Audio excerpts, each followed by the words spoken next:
જામનગરની તો જામનગરમાં આવેલા મેડિકલ કોલેજમાં મહિલા જાતીય સતામણીનો બનાવ સામે આવ્યો છે। એક મહિલાએ મેડિકલ કોલેજના પ્રોફેસર સામે જાતીય સતામણી અંગે ફરિયાદ કરી છે। યોગ્ય તપાસની અનેક ભોગ બનનાર મહિલા તબીબો સામે આવે તેવી શક્યતા છે। જીજી હોસ્પિટલમાં પ્રોફેસર સામે ચોંકાવનારી જાતીય સતામણીની ફરિયાદ દાખલ કરવામાં આવી છે। ડોક્ટર દીપક રાવલ કે જે અવારનવાર ખૂબ જ ખરાબ નજરથી મારી સામે જોતા હતા, પરંતુ સિનિયર હોવાના કારણે મને તેમનાથી ડર લાગતો હતો। તે મને નાપાસ કરશે તેવી બીકથી હું મનોમન મૂંઝાતી હતી। જો કે આ મામલે હજુ સુધી કોઈ ફરિયાદ મેડિકલ કોલેજના ડીનને મળી નથી।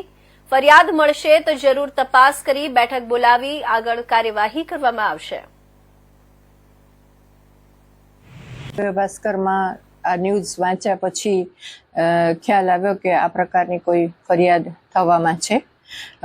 રવિવાર સાંજથી બંને વિભાગ વચ્ચે એટલે કે એનેસ્થેસિયા વિભાગના પ્રાધ્યાપક અને સહપ્રાધ્યાપકની વચ્ચે થોડા વિભાગીય કોન્ફ્લિક્ટ્સ હતા, જેની તેઓએ રજૂઆત કરી હતી અને તેના સંદર્ભમાં ગઈકાલે સવારે ઉઘડતી ઓફિસે જ એક નિષ્ણાત અને વિષય નિષ્ણાત અને ખાસ કરીને સિનિયર પ્રાધ્યાપકોની કમિટી મૂકી દેવામાં આવી હતી, જેના સંદર્ભમાં ઓફિસ ખુલ્યા બાદ બંને તરફથી એક લેખિતમાં ફરિયાદ મળેલ છે, પરંતુ તે ફરિયાદ જે છે તે વિભાગીય કોન્ફ્લિક્ટ્સ કહેવાય, ડિપાર્ટમેન્ટલ કોન્ફ્લિક્ટ્સ એ પ્રકારની છે।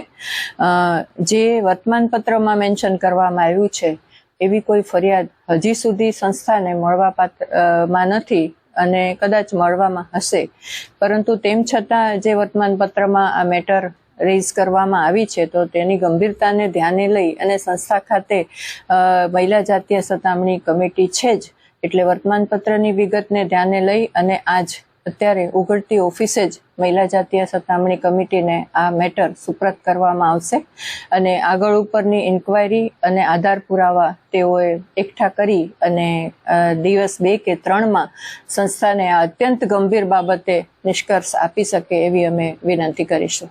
કયા તબીબ સામે આક્ષેપો છે? વર્તમાન પત્રમાં જે જણાવેલ છે એ પ્રમાણે ડોક્ટર દીપક રાવલની અગેન્સ્ટમાં આ ફરિયાદ છે। ફરિયાદીનું નામ કે એની અન્ય વિગતો મહિલા જાતીય સતામણીએ કમિટીએ શોધ